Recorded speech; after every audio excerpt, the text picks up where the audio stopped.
ओम नमः शिवाय, हर हर महादेव, जय महाकाल। कैसे हैं सब लोग। देखिए, आज का जो ये वीडियो है ना, बहुत ही ज्यादा विशेष होने वाला है। जो प्रदोष का दिन आ गया है, ये प्रदोष पड़ रही है पितृपक्ष यानी कि श्राद्ध पक्ष से पहले पड़ने वाली प्रदोष। पूज्य गुरुजी ने इस वाली प्रदोष का बहुत ही ज्यादा खास महत्व अपनी कथाओं में कई बार हमें बताया है कि अगर आपके घर में धन की बहुत ज्यादा समस्या है, कर्जा बहुत ज्यादा बढ़ रहा है, बीमारियां आपके घर में बहुत ज्यादा है, कोई व्यक्ति है, कोई बेटा या पति कोई भी बहुत ज्यादा नशा करता है, या फिर आपकी कोई विशेष मनोकामना है जो काफी समय से पूरी नहीं हो रही है ना, तो पितृपक्ष यानी कि श्राद्ध पक्ष से पहले पड़ने वाली प्रदोष के दिन ये वाला उपाय जरूर कीजिएगा। आपकी सारी मनोकामनाएं पूरी जरूर होगी। पूज्य गुरुजी की कथा से सुनकर के और समझ करके पूरे उपाय को बड़े ही विस्तार से बताऊंगा, परंतु उससे पहले आप सबसे एक छोटी सी गुजारिश करूंगा कि जो लोग पहली बार आए हैं, चैनल को सब्सक्राइब जरूर कीजिएगा और वीडियो को लाइक करके महादेव जी का कोई सा भी प्यारा नाम कमेंट बॉक्स में लिखना मत भूलिएगा। इस पूरे वीडियो के अंदर हम लोग 3 महा उपायों के बारे में बात करेंगे, जो कि ना सिर्फ आपकी धन कर्ज की समस्या को दूर करेगा, रोग मुक्ति को दूर करेगा, साथ ही साथ आपकी मनोकामना को पूर्ति करेगा। और आपके घर में अगर कोई व्यक्ति बहुत ज्यादा नशा करता है तो उस नशा मुक्ति का भी सबसे अद्भुत उपाय है, जो कि खास इसी दिन किया जाता है। सबसे पहले बात कर लेते हैं पहले वाले उपाय की तरफ। अब ध्यान से सुनना। पहला वाला उपाय किन लोगों को करना है? अगर आपके घर में धन की बहुत ज्यादा समस्या है, कर्जा बहुत ज्यादा बढ़ रहा है, लोन चुकता नहीं हो रहा है, दूसरा आपकी अगर कोई दुकान है जो अच्छे से नहीं चल रही है, कोई व्यापार, कोई फैक्ट्री है जो अच्छे से नहीं चल रही है, ना ही आपके घर में धन आ रहा है, यानी कि धन की अगर बहुत ज्यादा समस्या है किसी भी तरह को लेकर के, तो प्रदोष के दिन जो ये पड़ रही है ना प्रदोष, बहुत ही अद्भुत सी प्रदोष है, जरूर कीजिएगा। कैसे करना है ध्यान से सुनना। इसके लिए आपको चाहिए होंगे थोड़े से काले तिल, है ना। अब गुरुदेव ने इसकी कोई संख्या फिक्स नहीं बताई कि 5, 10, 15, 20, 25 कितनी लेनी है। आपको थोड़े से काले तिल ले लेने हैं, ठीक है, ये ले लोगे। उसके बाद में दूसरे नंबर पर आपको चाहिए होगा कांटा, है ना। अब काफी सारे लोग है ना यहां पर सुनते ही कंफ्यूज हो जाते हैं, भैया हमें कांटा कौन सा चाहिए, ठीक है ना। फिर वो कमेंट बॉक्स में लिखते हैं, कंफ्यूज हो जाते हैं। तो पूरा बताऊंगा, ध्यान से सुनिएगा। ये जो कांटा है ना, ये आपको बेल के पेड़ का नहीं लेना है। पूज्य गुरुजी ने जो बेल के पेड़ का कांटा बताया था वो वाला उपाय अलग है। ये वाला जो कांटा है ये है बबूल के पेड़ का। अब बबूल का पेड़ काफी सारे लोग नहीं जानते होंगे, तो मैं ये जो चित्र है ये है बबूल के पेड़ का, ठीक है ना। इसकी अगर आप पत्तियां देखोगे ना तो कुछ कुछ शमी के पत्ते की जैसी होती है, कुछ इस तरीके की पत्तियां होती है। आपको बबूल के पेड़ का कांटा चाहिए, मैं यहां लिख देता हूं।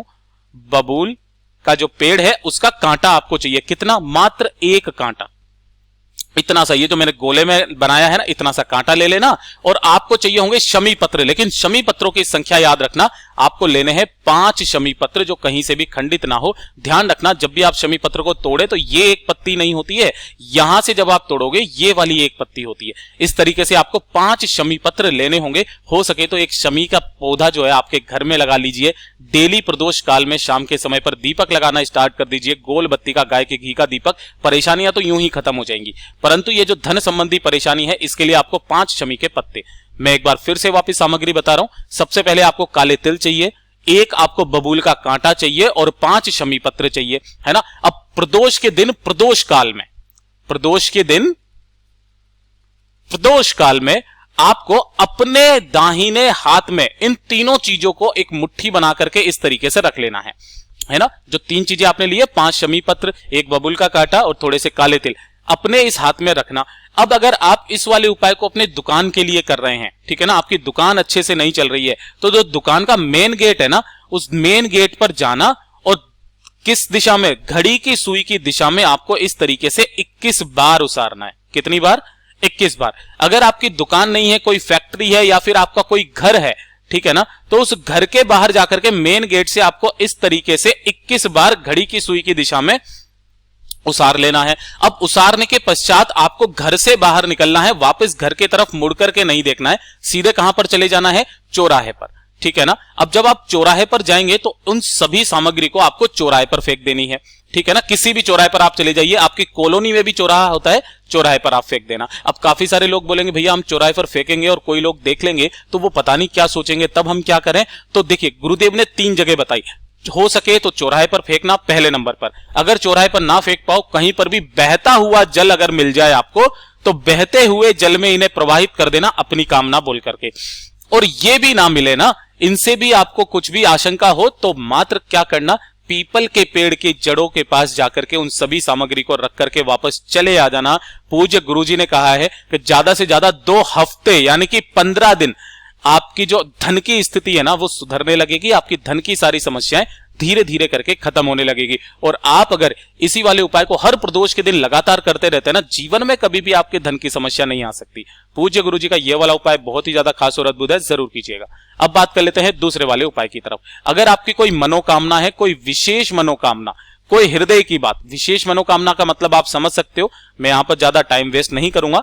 कोई विशेष मनोकामना जिसे आप चाहते हो कि ये तो हो ही जाए मेरे जीवन में, फिर मुझे कुछ नहीं चाहिए, प्रदोष के दिन आपको ये वाला उपाय जरूर करना है। सुबह करना चाहो सुबह कर लो, शाम को करना चाहो शाम को कर लो, कोई दिक्कत नहीं है। ध्यान से सुनिएगा। सबसे पहले तो आपको क्या करना है, 5 सफेद फूल चाहिए। अब इन जब भी आप सफेद फूल का नाम लू ना, और महादेव जी का अगर आप उपाय कर रहे हो, तो आप गलती से भी केतकी का फूल मत ले लेना, है ना, जिसे हम लोग चंपा का फूल के भी नाम से जानते हैं, उनको मत लेना। उसके अलावा जो सफेद फूल मिल जाए आपको 5 सफेद फूल ले लेने हैं, ठीक है ना। थोड़े से लेने होंगे आपको काले तिल। अब काले तिल कितने लेने हैं, कोई संख्या फिक्स नहीं है, काले तिल आपको 1 चुटकी ले लेने हैं, ठीक है। उसके बाद में आपको चाहिए होगा एक यज्ञोपवीत। अब ये यज्ञोपवीत क्या होता है, काफी सारे लोग नहीं जानते होंगे, मैं आपको बता दूं, इसको जनेऊ भी कहते हैं। तो जनेऊ मेरे ख्याल से आप सब लोग जानते हो। 3 चीजें हो गई। चौथे नंबर पर जो चीज है आपको तैयार करना होगा क्या, पंचामृत। क्या तैयार करना होगा, पंचामृत। अब कैसे तैयार करते हैं, इसके अंदर एक होता है दही, एक होता है गाय माता का कच्चा दूध, गाय का कच्चा दूध, तीसरे नंबर पर थोड़ा सा घी, फिर थोड़ी सी मिश्री ले लेना और थोड़ा सा शहद ले लेना। जब आप इन 5 को मिलाओगे तो पंचामृत बन जाएगा, ठीक है ना। और एक आपको तैयार करना होगा गाय माता के घी का गोल बत्ती का दीपक। गाय का घी भरना और गोल बत्ती का दीपक लेना, गोल बाती का दीपक, ठीक है। और 1 लोटा शुद्ध जल ले लेना, हो सके तो जल आपको अपने घर से ज्यादा लेकर के जाना है। ये सारी सामग्री आपको लेनी है। कहां पर जाना है, सीधा चले जाना बेल के पेड़ के पास। अब ध्यान से सुनना, इस वाले उपाय को करने का खास नियम और तरीका बहुत ही अद्भुत है। पूज्य गुरुजी ने बताया 1 प्रदोष कर लो मात्र, ज्यादा से ज्यादा 2 महीना आपकी कोई भी मनोकामना पूरी हो जाएगी, कोई भी बड़ी से बड़ी। ध्यान से सुनिएगा कैसे करना है। यहां पर आपको क्या करना होगा, जो भी मिट्टी बेल के पेड़ के नीचे मिले ना, आपको एक पार्थिव शिवलिंग का निर्माण करना है। कुछ इस तरीके से, जैसी भी आप बना सको वैसी बना लेना, बस हृदय में महादेव जी का स्मरण करते रहना। ध्यान रखना, जब भी आप शिवलिंग बनाए तो उसके नीचे एक बेलपत्र जरूर लगा देना, है ना। तो बेलपत्र तो आप उसी पेड़ से तोड़ सकते हो, बेलपत्र लगा करके शिवलिंग लगाना, ठीक है। शिवलिंग के ऊपर अगर आप चंदन वंदन कुछ भी पूजा वूजा के लिए लेकर के आए हो तो वो लगा देना, कोई दिक्कत नहीं है। अब ध्यान रखना, सबसे पहले आपको जैसे ही यहां पर ये किया है, सबसे पहले आपको करना क्या है, सबसे पहले पंचामृत से आपको शिवलिंग का स्नान करवाना है। किससे, पंचामृत से। मैं यहां लिख देता हूं, पंचामृत से स्नान करा देने के पश्चात आपने जो जनेऊ लिया है, उस जनेऊ को इस तरीके से आपको शिवलिंग के इस तरीके से आपको पहना देना है। और इसके ऊपर थोड़े से काले तिल रख करके 5 सफेद फूल अपना नाम और गोत्र बोलकर, नाम और गोत्र बोलकर 5 सफेद फूल आपको अपनी कामना कहकर शिवलिंग के ऊपर ही समर्पित कर देना है, ठीक है ना। शिवलिंग के ऊपर समर्पित कर देने के पश्चात थोड़ी सी देर के लिए पीछे हटना है। पीछे हट करके बेलपत्र पेड़ की जड़ों के पास जो आपने एक दीपक लिया है, उस एक दीपक को आपको यहां पर समर्पित कर देना है। ओम नमः शिवाय, श्री शिवाय नमस्तुभ्यम का स्मरण करते हुए, हो सके तो इसके नीचे आसन जरूर लगा देना। थोड़े से चावल या गेहूं के दाने या धान कुछ भी लेकर के इसका आसन जरूर लगा देना। दीपक आपने लगा दिया।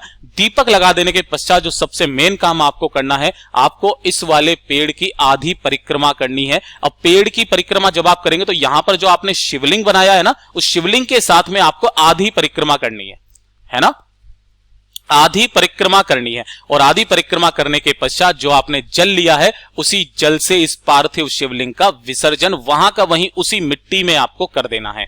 2 मिनट यहां पर बैठ करके अपनी कामना बोलना और कामना बोल करके वापस घर की तरफ चले आ जाना। गुरुदेव ने बताया ज्यादा से ज्यादा 2 महीना, चाहे कितनी भी बड़ी मनोकामना क्यों ना हो, पूरी होगी ही होगी। पूज्य गुरु जी का ये वाला उपाय बहुत ही ज्यादा खास और अद्भुत है, जरूर कीजिएगा। अब बात कर लेते हैं तीसरे वाले उपाय की तरफ, कि अगर आपके परिवार में कोई व्यक्ति नशा बहुत ज्यादा करता है तो वो तो इस उपाय को करेगा नहीं, उस परिवार का कोई भी सदस्य उस व्यक्ति के लिए इस उपाय को कर सकता है। यकीन मानिए ज्यादा से ज्यादा 3 दिन में वो नशा छोड़ देगा। 3 दिन में। देखिए करना क्या है, 1 लोटा शुद्ध जल लेना प्रदोष के दिन, किसी भी समय, सुबह या शाम, कभी भी 1 लोटा शुद्ध जल लेना अपने घर का, ठीक है ना। इसी के साथ में आपको लेने होंगे थोड़े से काले तिल, ठीक है। थोड़े से जितने भी चुटकी भर आप काले तिल लेना चाहो काले तिल ले लेना, और कुछ नहीं चाहिए। इन्हें लेकर के आप पहुंच जाना कहां पर, मेरे देवादिदेव महादेव जी के मंदिर शिवलिंग के पास में। उत्तर दिशा नॉर्थ डायरेक्शन की तरफ मुंह करके खड़े हो जाना। सबसे पहले 1 लोटा शुद्ध जल मेरे देवादिदेव महादेव जी को ओम नमः शिवाय, श्री शिवाय नमस्तुभ्यम पंचाक्षरी मंत्र या षडाक्षरी मंत्र का स्मरण करके समर्पित करना। उसके पश्चात अपने दाहिने हाथ में उन काले तिलों को लेना, जो आपने जितने भी काले तिल लिए हैं, ऐसे करके उस व्यक्ति का नाम और गोत्र बोलना जिसका नशा आप छुड़वाना चाहते हो, है ना। उस व्यक्ति का नाम और गोत्र बोल करके अपनी कामना कह करके कि वो नशा छोड़ दे, ऐसी कामना करके इन सभी काले तिलों को आपको शिवलिंग के ठीक ऊपर समर्पित करना होगा। महादेव जी के बहुत ही प्यारा सा नाम, जब भी आप नशा मुक्ति के लिए कोई उपाय करते हो, श्रम्भेश्वर महादेव जी, श्रम्भेश्वर महादेव जी के नाम से समर्पित करना। 2 मिनट वहां पर बैठ करके अपनी कामना करना कि वो व्यक्ति बहुत ज्यादा नशा करता है, गाली गलौज करता है, शराब सिगरेट सब कुछ पीता है, प्लीज भगवान जी कुछ ऐसा कर दीजिए कि वो सब कुछ भूल जाए। ऐसी कामना करने के पश्चात जब आप घर के लिए जाओ तो यहां शिवलिंग से आपको इन काले तिलों को उठा लेना है। थोड़े बहुत रह जाए तो कोई दिक्कत नहीं है, आपको थोड़े से काले तिल इन्हें लेकर के चले जाना है। घर पर जाने के बाद इन्हें चाहे आटे में पीसकर या सब्जी में डालकर या किसी भी तरीके से आपको उस नशा करने वाले व्यक्ति को पिला देना है, खिला देना है। ज्यादा से ज्यादा 3 दिन वो व्यक्ति अपना नशा छोड़ना धीरे धीरे करके स्टार्ट हो जाएगा। गुरुदेव ने बताया कि इस वाले उपाय को करने का 2 से 3 प्रदोष का नियम होता है, लेकिन महाराज आप 1 प्रदोष कर लीजिए, आपको उसी में इसका असर दिखाई देने लग जाएगा। पूज्य गुरुजी ने जैसा अपनी कथाओं में बताया वैसा आसान भाषा में आपको बताने का संपूर्ण प्रयास किया। वीडियो अगर पसंद आया हो तो लाइक जरूर करना, साथ ही साथ चैनल को सब्सक्राइब जरूर कीजिएगा। मैं मिलता हूं आपसे अगले वीडियो में, तब तक के लिए ओम नमः शिवाय, जय महाकाल।